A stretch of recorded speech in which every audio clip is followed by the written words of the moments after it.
ಸಂಸ್ಕೃತ ಭಾಷೆ ಕಲಿಕೆಯು ಮನುಷ್ಯನನ್ನು ಸುಸಂಸ್ಕೃತನನ್ನಾಗಿಸುತ್ತದೆ. ಶಾಲಾ ಹಂತದಿಂದಲೇ ಸಂಸ್ಕೃತ ಭಾಷೆ ಕಲಿಕೆಗೆ ಆದ್ಯತೆ ನೀಡಿದ್ರೆ ಸದ್ಗಮಯ ತಮಸೋಮ ಜ್ಯೋತಿರ್ಗಮಯ ಮೃತ್ಯೋಮ ಅಮೃತಂಗಮಯ ಓಂ ಶಾಂತಿ ಶಾಂತಿ ಶಾಂತಿ ಶುಭಂ ಕರೋತಿ ಕಲ್ಯಾಣಂ ಆರೋಗ್ಯಂ ಧನ ಸಂಪದಃ ದುಷ್ಟಬುದ್ಧಿ ವಿನಾಶಾಯ ದೀಪಜ್ಯೋತಿ ನಮೋಸ್ತುತೇ.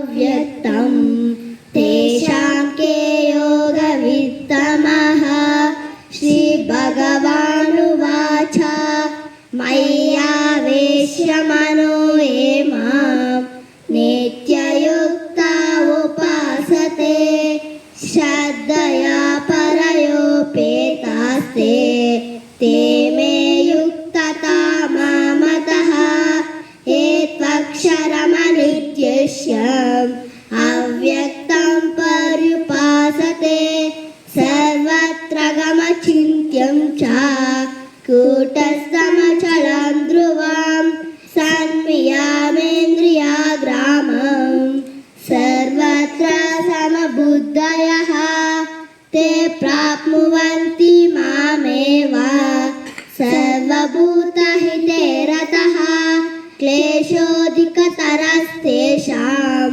ಅವ್ಯಕ್ತಾಸಕ್ತಚೇತಸಾಂ ಅವ್ಯಕ್ತಾ ಹಿ ಗತಿ ದುರ್ಗಂ ದೇಹವದ್ಭಿರವಾಪ್ಯತೆ ಏತು ಸರ್ವಾಣಿ ಕರ್ಮಾಣಿ ಮಯಿ ಸನ್ಯಸ್ಯ ಮತ್ಪರಃ ಅನನ್ಯನೈವ ಯೋಗೇನ ಮಂ ಧ್ಯಾಯಂತ ಉಪಾಸತೆ ಕ್ಲೇಶಮಃ ಸಮುದ್ಧಾರ್ಥ ಮೃತ್ಯು ಸಂಸಾರ ಸಾಗರಾತ್ ಭವಾಮಿ ನ ಚಿರಾತ್ ಪಾರ್ಥ ಮಯ್ಯಾವೇಶಿತ ಚೇತಸಾಂ ಮಯ್ಯೇವ ಮನ ಆದಸ್ವ ಮಯಿ ಬುದ್ಧಿಂ ನಿವೇಶಯ ನಿವಾಸಿಷ್ಯಸಿ ಮಯ್ಯೇವ ಅತ ಉದ್ವರ್ಣ ಸಂಶಯಃ ಅತ ಚಿತ್ತಂ ಸಮಾದಾತುಂ ನ ಶಕ್ನೋಷಿ ಮಯಿ ಸ್ಥಿರಂ ಅಭ್ಯಾಸ ಯೋಗೇನ ತತೋ ಮಾಮೇಚ್ಪುತ್ತಂ ಧನಂಜಯ ಅಭ್ಯಾಸೇಪ್ಯ ಸಮರ್ಥೋಸಿ ಮತ್ಕರ್ಮ ಪರಮೋ ಭವ ಮದರ್ಥರ್ಮಪಿ ಕರ್ಮಾಣಿ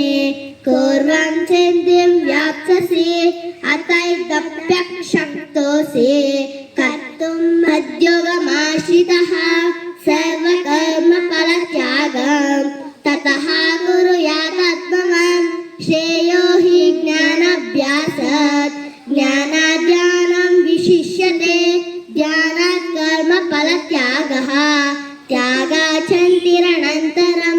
ಧನ್ಯವಾದಗಳು. ದಿವ್ಯ ಹಾಗೂ ಮಧುರ ಭಾಷೆಯನ್ನ ಮಕ್ಕಳು ಕಲಿಯುವುದರ ಜೊತೆಗೆ ವೇದ ಉಪನಿಷತ್ತುಗಳು ಹಾಗೂ ಅಮರಕೋಶ ಭಗವದ್ಗೀತೆಗಳ ಬಗ್ಗೆ ಅರಿವು ಮೂಡುವುದೆಂದು ನಿವೃತ್ತ ಶಿಕ್ಷಕಿ ಅರ್ಚಕಂ ಪದ್ಮಾವತಿ. ಈಗ ನಿಮಗೆ ಎಲ್ಲ ಕಡೆಯೂ ಸಂಸ್ಕೃತವನ್ನು ಕಲಿಯಬೇಕು, ಕಲಿಸಬೇಕು, ಎಲ್ಲರೂ ನಾವು ಸಂಸ್ಕೃತ ಭಾಷೆಯಲ್ಲೇ ಮಾತನಾಡಬೇಕು, ಆಡುಭಾಷೆ ಆಗಬೇಕು ಅಂತ ಹೇಳಿ ಸರ್ಕಾರದಿಂದನೂ ನಮಗೆ ಬಂದಿದೆ. ಇದರ ಮೇಲೆ ನಾವು ನಮ್ಮ ಭಾಷೆಯನ್ನು ಉಳಿಸೋಣ. ನಿಮಗೆ ಈಗ ಹೊಸದಾಗಿ ಒಬ್ಬ ಟೀಚರ್ನಾಗಿ ಬಂದಿದ್ದಾರೆ. ಅವರು ಮತ್ತು ಮನು ಸರ್ ಅವರು ಇಬ್ಬರೂ ಸೇರಿ ಈ ಸಂಸ್ಕೃತ ಭಾಷೆಯನ್ನು ನಿಮಗೆ ಉಪದೇಶಕ್ಕೆ ಇಲ್ಲಿ ಬಂದಿದ್ದಾರೆ. ಅವರನ್ನು ಅನುಸರಿಸಿ ನೀವು ಪ್ರತಿಯೊಂದು ನಿಮ್ಮ ಪಕ್ಕದಲ್ಲಿರೋರ್ಗು ಎಲ್ಲರಿಗೂ ಹೇಳಿ ಭಾಷೆ ನಾವು ಕಲಿಯೋಣ, ನಮ್ಮ ಸಂಸ್ಕೃತ ಭಾಷೆಯನ್ನು ನಾವು ಉಳಿಸೋಣ ಅಂತ ಹೇಳಿ ಪಕ್ಕದಲ್ಲಿ ನಿಮ್ಮ ತಂದೆ ತಾಯಿಗಳಿಗೆ ಪ್ರತಿಯೊಬ್ಬರಿಗೂ ಹೇಳಿ ಈ ಭಾಷೆಯನ್ನು ಮುಂದುವರಿಸೋದಕ್ಕೆ ಎಲ್ಲರೂ ಸಹಕರಿಸಿಕೊಳ್ಳಿ.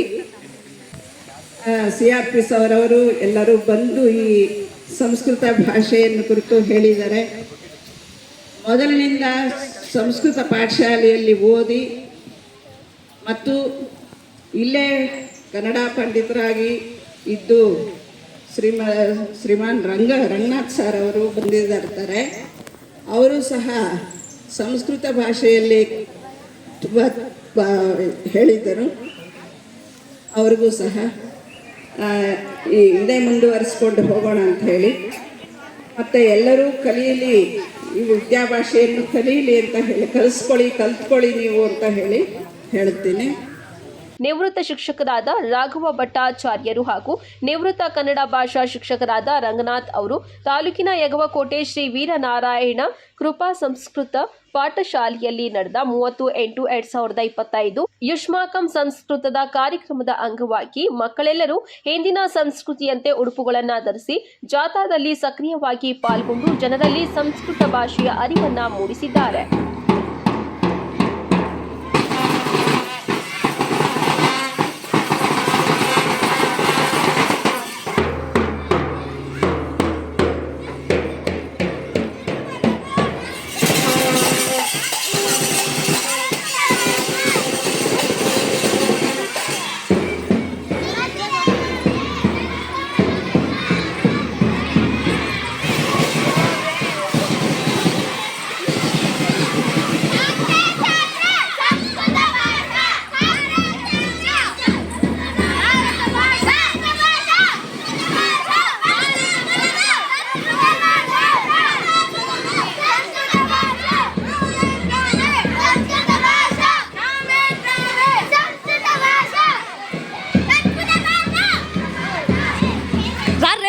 నా జొత్తుకుంటారే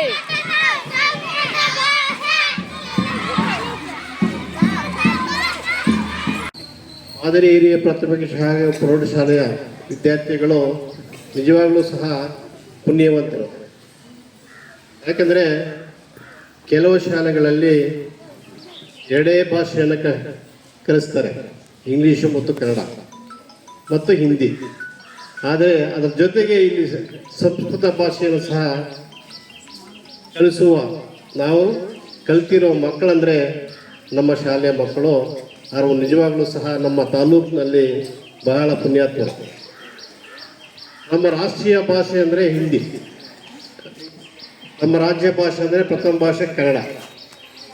ಅದರ ಜೊತೆಗೆ ಸಂಸ್ಕೃತ ಭಾಷೆಯನ್ನು ಸಹ ಕಲಿತಾ ಇದ್ದೀವಿ.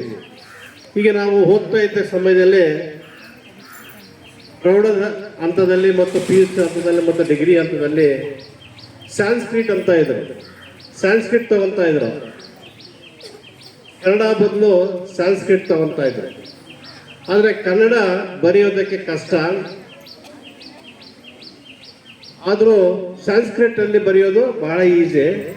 ಹೆಚ್ಚಿನ ಅಂಕಗಳನ್ನು ಪಡೀತಾರೆ ಸಂಸ್ಕೃತ. ಆವಾಗ ಉತ್ತೀರ್ಣದಲ್ಲಿ ಶೇಕಡಾವಾರು ಜಾಸ್ತಿ ಬರ್ತಾ ಇತ್ತು.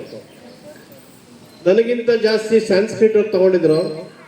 ಆವಾಗ ಶೇಕಡಾವಾರದಲ್ಲಿ ನಾನು ಹಿಂದೆ ಬಿದ್ದೆ, ಅವರು ಮುಂದೆ ಹೋದರು. ಹೀಗೆ ಅಂಥ ಭಾಷೆಯನ್ನು ಸಹ ಪ್ರಥಮ ಹಂತದಲ್ಲಿ, ಪ್ರೈಮರಿ ಹಂತದಲ್ಲಿ ಕಲಿತಾ ಇದ್ದೀರಾ. ನಿಜವಾಗ್ಲೂ ಸಹ ನಿಮಗೆ ಒಂದು ಪುಣ್ಯವಂತರು ಹೇಳ್ಬೋದು. ಆದರೆ ಆ ಋಣ ಯಾರಿಗೆ ತಟ್ಟುತ್ತಂದರೆ ನಮ್ಮ ಸಂಸ್ಕೃತಿ ಮೇಡಮ್ ಇದ್ದಾರಲ್ಲ, ಅವರ ಒಂದು ಅಂಶಕ್ಕೆ ತಟ್ಟುತ್ತೆ. ಯಾಕಂದರೆ ಅಂತಹ ಭಾಷೆಯನ್ನು ನಮಗೆ ಕಳಿಸೋದಕ್ಕೆ ಆಧಾರವಾಗಿ ಇಟ್ಟಿದ್ದಾರೆ ನಮಗೆ. ನಿಜವಾಗ್ಲೂ ಸಹ ನಾವು ಅವರಿಗೆ ಚಿರಋಣಿಯಾಗಿ ಇರಬೇಕಾಗುತ್ತೆ. ಯಾಕಂದರೆ ಇನ್ನೊಂದು ಭಾಷೆಯನ್ನು ಕಲಿಸೋದಕ್ಕೆ ಮುಂದೆ ಬಂದಿದ್ದಾರಲ್ಲ, ಅಂತಹ ಒಂದು ಮಾತೃದಲ್ಲಿ ಸಹ ಒಂದು ಪಾಯವನ್ನು ಹಾಕಿ ನಮಗೆ ಉತ್ತಮವಾಗಿರ್ತಕ್ಕಂಥ ಮತ್ತೊಂದು ಭಾಷೆಯನ್ನು ಸಹ ಕಲಿಸುವುದಕ್ಕೆ ಆಧಾರವಾಗಿ ನಮ್ಮ ಸ್ತಂಭವಾಗಿ ನಿಂತಿದ್ದಾರೆ. ಆದ್ದರಿಂದ ಇಡೀ ತಾಲೂಕಿನಲ್ಲಿ ಸಂಸ್ಕೃತ ಶಾಲೆ ಇರುವುದು ಇದು ನಮ್ಮದೊಂದೇ. ಅಂತಹ ನಮ್ಮ ಭಾಷೆಯನ್ನು ಕಲಿತುಕೊಂಡು, ಸಂಸ್ಕೃತ ಭಾಷೆಯನ್ನು ಕಲಿತುಕೊಂಡು ಒಳ್ಳೆಯ ಸ್ಥಾನವನ್ನು ಪಡ್ಕೊಂಡು ಒಳ್ಳೆಯ ಒಂದು ಗುಣವನ್ನು ಬೆಳೆಸ್ಕೋಬೇಕು. ಈಗ ನಮ್ಮ ಮನುಷ್ಯನ ಸದ್ಗುಣಗಳಲ್ಲಿ ಸಂಸ್ಕೃತಗಳ ಬಹಳ ಮುಖ್ಯವಾದದ್ದು. ಮೊದಲು ನಾವು ಹೇಳ್ತೀವಿ ಸಂಸ್ಕೃತ ಕಳೀರಿ, ಸಂಸ್ಕೃತವಾಗಿ ನೀವು ಕಳೀರಿ ಅಂತ ಹೇಳ್ತಾ ಇರ್ತೀವಿ. ಆ ರೀತಿ ನಾವು ಒಂದು ಸಂಸ್ಕೃತ ಭಾಷೆಯನ್ನು ನಾವು ಕಲಿತಾ ಇದ್ದೀವಿ. ಅಂತಹ ಎಲ್ಲ ಅದರ ಮೂಲವನ್ನು ಎಲ್ಲರೂ ಸಹ ತಿಳಿಸಿದರೆ, ನಿಮಗೂ ಸಹ ಈ ರೀತಿ ಸಂಸ್ಕೃತ ಭಾಷೆಯನ್ನು ಕಲಿತ್ಕೊಂಡು ಒಳ್ಳೆಯ ಒಂದು ಪರಿಣಿತರನ್ನು ಪಡೆಯಿರಿ, ಒಂದು ಜ್ಞಾನವನ್ನು ಪಡೆಯಿರಿ. ಆದರೆ ನೋಡಿ, ಕೆಲವು ದೊಡ್ಡ ದೊಡ್ಡ ಮಠಗಳಲ್ಲಿ ಎಷ್ಟು ಶಿಸ್ತು ಇರುತ್ತೆ, ಆ ಶಿಸ್ತು ಬರಬೇಕಾದ್ರೆ ಆ ಸಂಸ್ಕೃತಿ ಪಠನೆ ಮಾಡ್ತಾ ಇರ್ತಾರೆ ಅವರು. ನಾವು ಒಂದು ದೇವರ ಕೋಣೆಯಲ್ಲಿ ಪೂಜೆ ಮಾಡಬೇಕಾದ್ರೆ ಸಂಸ್ಕೃತವನ್ನೇ ಜಾಸ್ತಿ ಉಪಯೋಗ ಮಾಡ್ತಾ ಇದ್ವಿ. ಹಾಗೆ ಒಂದು ದೊಡ್ಡ ಮಠಗಳಲ್ಲೂ ಅಷ್ಟೇ ಸಹ ಒಂದು ದೇವರ ಒಂದು ಸಂಸ್ಕೃತ ಪಠನೆಯನ್ನು ಮಾಡ್ತಾ ಇದ್ರೆ ಅವರಲ್ಲಿರ್ತಕ್ಕಂಥ ಶಿಸ್ತು, ಶ್ರದ್ಧೆ, ಮನಸ್ಸು ತನ್ನ ಒಂದು ಕಡೆಗೆ ಸೆಳೀತಾ ಇರುತ್ತೆ, ಬೇರೆ ಕಡೆ ಸೆಳೆಯೋದಿಲ್ಲ. ಮನಸ್ಸು ಒಂದು ಕಡೆ ಸೆಳೀತಾ ಇದ್ರೆ ಅದರ ಜ್ಞಾನ ಹೆಚ್ಚಿಗೆ ಆಗುತ್ತೆ. ಅದರ ಜ್ಞಾನ ಹೆಚ್ಚಿಗೆ ಆದಾಗ ಎಲ್ಲರೂ ಸಹ ಒಂದು ಕಡೆ ಗಮನ ಕೊಟ್ಟು ಕೇಳ್ತಾ ಇರ್ತಾರೆ. ಆ ಒಂದು ಪಾಠದ ಕೂಡ ಸಹ ಜ್ಞಾನವನ್ನು ಕೇಳ್ತಾ ಇರ್ತಾರೆ. ಆದ್ದರಿಂದ ಎಲ್ಲರೂ ಸಹ ನೀವು ಸಂಸ್ಕೃತವನ್ನ ನಮ್ಮ ಇರ್ತಕ್ಕಂಥ ಶಿಕ್ಷಕರಲ್ಲಿ ಎಲ್ಲರೂ ಸಹ ಬಹಳ ಶ್ರದ್ಧೆಯಿಂದ ಕಲ್ತ್ಕೋಬೇಕು ಅಂತ ಈ ಸಂದರ್ಭದಲ್ಲಿ ಹೇಳ್ತಾ, ಹಾಗೂ ಈ ಒಂದು ದಿನಾಚರಣೆಯ ಶುಭಾಶಯಗಳನ್ನು ನಿಮ್ಗೆಲ್ಲರಿಗೂ ಸಹ ತಿಳಿಸ್ತಾ, ವೇದಿಕೆ ಮೇಲೆ ಎಲ್ಲ ಗಣ್ಯ ವ್ಯಕ್ತಿಗೂ ಸಹ ಈ ಶುಭಾಶಯ ತಿಳಿಸ್ತಾ 1-2 ಮಾತನ್ನು ಮುಗಿಸ್ತಾ ಇದ್ದೀನಿ. ಜೈ ಹಿಂದ್, ಜೈ ಕರ್ನಾಟಕ. ಈ ಕಾರ್ಯಕ್ರಮದಲ್ಲಿ ಯಗಪಕೋಟೆ ಕ್ಲಸ್ಟರ್ನ ಸಂಪನ್ಮೂಲ ವ್ಯಕ್ತಿಗಳಾದ ಎಚ್ಎ ಶ್ರೀನಿವಾಸಪ್ಪ ಹಾಗೂ ಸರ್ಕಾರಿ ಮಾದರಿ ಪ್ರಾಥಮಿಕ ಶಾಲೆಯ ಮುಖ್ಯ ಶಿಕ್ಷಕರು ಡಿ ಶ್ರೀರಾಮರೆಡ್ಡಿ ಮತ್ತು ಪ್ರೌಢಶಾಲೆ ಶಿಕ್ಷಕರಾದ ಎಂಎಸ್ ಶ್ರೀನಿವಾಸಪ್ಪ ಹಾಗೂ ಸಂಸ್ಕೃತ ಪಾಠಶಾಲೆಯ ಮುಖ್ಯ ಶಿಕ್ಷಕ ಶ್ರೀವತ್ಸ ನಾರಾಯಣ ವೈಡಿ ಹಾಗೂ ಸಹ ಶಿಕ್ಷಕರಾದ ಮನು ಎಂ, ಉಮಾದೇವಿ, ರಾಧಮ್ಮ, ಸರಸ್ವತಿ, ಕವಿತಾ, ಪ್ರಭಾವತಿ ಹಾಗೂ ಪಾಠಶಾಲೆಯ ವಿದ್ಯಾರ್ಥಿಗಳು ಈ ಕಾರ್ಯಕ್ರಮದ ಯಶಸ್ವಿಗೆ ಕಾರಣರಾದರು. ವತ್ಸಲ ಸರ್ ಅವರು, ಮನೋಹರ್ ಸರ್ ಅವರು ಮುಂದೆ ಬಂದಿದ್ದಾರೆ. ನಿಜವಾಗ್ಲೂ ಅವರಿಗೆ ನಾನು ಆಭಾರಿಯಾಗಿರ್ತೇನೆ. ಮಕ್ಕಳಿಗೆ ಒಂದು ಸಂಸ್ಕೃತ ಭಾಷೆಯೊಂದಿಗೆ ಸಂಸ್ಕೃತಿಯನ್ನು ನೀಡಬೇಕು. ಸಂಸ್ಕೃತದಿಂದ ಬರ್ತದೆ. ನಮ್ಮ ಭಾರತೀಯ ಸಂಸ್ಕೃತಿ ಇವತ್ತು ನಮ್ಮ ಶ್ರೀನಿವಾಸ ಸರ್ ಅವಾಗ ಬಹಳ ಚೆನ್ನಾಗಿ ಹೇಳ್ತಾ ಇದ್ರು. ನಮ್ಮ ಸಂಸ್ಕೃತ ಅಂದರೆ ಸಂಸ್ಕೃತಿ. ಆ ಸಂಸ್ಕೃತಿ ಬೆಳಿಬೇಕಾದ್ರೆ ಆ ಭಾಷೆಯನ್ನು ಕಲಿಬೇಕು, ಅದರಲ್ಲಿರ್ತಕ್ಕಂಥ ಸಾರಸತ್ವವನ್ನು ಕಲಿಬೇಕು. ಈಗ ಯಾವುದೇ ಸಂದರ್ಭದಲ್ಲಿ ನೋಡಿ, ದೇವಸ್ಥಾನಕ್ಕೆ ಹೋಗಿ ಅಲ್ಲಿ ಆ ಮಂತ್ರಗಳ ಪಠನೆ ಮಾಡ್ತಾ ಇದ್ದಾಗ ನಮ್ಮಷ್ಟು ನಾವೇ ಶಾಂತವಾಗಿರ್ತೀವಿ, ಪ್ರಶಾಂತವಾಗಿರ್ತೀವಿ, ಏನು ಮಾತಾಡ್ಕೊಳ್ಳಲ್ಲ. ಯಾಕಂದ್ರೆ ಅದರಲ್ಲಿ ಅಷ್ಟು ಧನಾತ್ಮಕ ಶಕ್ತಿ ಇದೆ ಆ ಭಾಷೆಯಲ್ಲಿ. ಧನಾತ್ಮಕ ಶಕ್ತಿ ಇದೆ. ಯಾಕೆ ಧನಾತ್ಮಕ ಶಕ್ತಿ ಇದೆ ಅಂದ್ರೆ ಆ ಭಾಷೆಯನ್ನು ಸೃಷ್ಟಿಸಿರುವವರು ಋಷಿ ಮಹನೀಯರು. ಅವರ ಬಾಯಿಂದ ಬಂದಿರತಕ್ಕಂಥ ಪ್ರತಿಯೊಂದು ಅಕ್ಷರವು ಬೀಜಾಕ್ಷರಗಳಾಗಿ ಅದರಲ್ಲಿ ಅಮೋಘವಾದಂತ ಅಪೂರ್ವವಾದಂತ ಶಕ್ತಿಯನ್ನು ಒಳಗೊಂಡಿರ್ತಕ್ಕಂಥ ಒಂದು ಭಾಷೆಯಾಗಿದೆ. ಒಂದು ಇವಾಗ ಗಾಯತ್ರಿ ಮಂತ್ರ ಹೇಳ್ತೀರಾ, ಆ ಗಾಯತ್ರಿ ಮಂತ್ರವನ್ನು ಹೇಳ್ತಾ ಹೇಳ್ತಾ ಹೇಳ್ತಾ ನಮ್ಮಲ್ಲಿ ನಾವೇ ಮಗ್ನರಾಗ್ಬಿಟ್ಟು ಅದರಲ್ಲಿ ತೊಡಗಿಸ್ಕೊಂಡ್ಬಿಟ್ಟಿರ್ತೀವಿ, ಜ್ಞಾಪಕನೇ ಇರಲ್ಲ ನಮ್ಗೆ. ಆ ತರ ಧ್ಯಾನದಲ್ಲಿ ಹೊರಟೋಗ್ತೀವಿ. ಹೇಳ್ತೀರಾ ಗಾಯತ್ರಿ ಮಂತ್ರ ಎಲ್ರು? ಎಷ್ಟು ಜನಕ್ಕೆ ಬರುತ್ತೆ ಗಾಯತ್ರಿ ಮಂತ್ರ? ಒಬ್ಬನೇ ಮನು, ನಾಳೆನೆ ಕಲ್ಸ್ಕೊಡ್ರಿ. ಓಂ ಭೂರ್ಭುವಸ್ವಃ ತಸ್ಸವಿತುರ್ವರೇಣ್ಯಂ ಭರ್ಗೋ ದೇವಸ್ಯ ಧೀಮಹಿ ಧಿಯೋ ಯೋ ನ ಪ್ರಚೋದಯಾತ್. ನೋಡಿ, ಈ ಮಂತ್ರದಲ್ಲಿ ಇರ್ತಕ್ಕಂಥ ಶಕ್ತಿ ಅಪಾರವಾದ ಶಕ್ತಿ. ನಮ್ಮಲ್ಲಿರ್ತಕ್ಕಂಥ ಅಜ್ಞಾನವನ್ನು ತೊಲಸಿ ಜ್ಞಾನವನ್ನು ಪ್ರಚೋದನೆ ಮಾಡಿ ನಮಗೆ ಸುಜ್ಞಾನವಾಗಿ ಪರಿವರ್ತಿಸತಕ್ಕಂಥ ಒಂದು ಶಕ್ತಿ ಆ ಮಂತ್ರದಲ್ಲಿದೆ.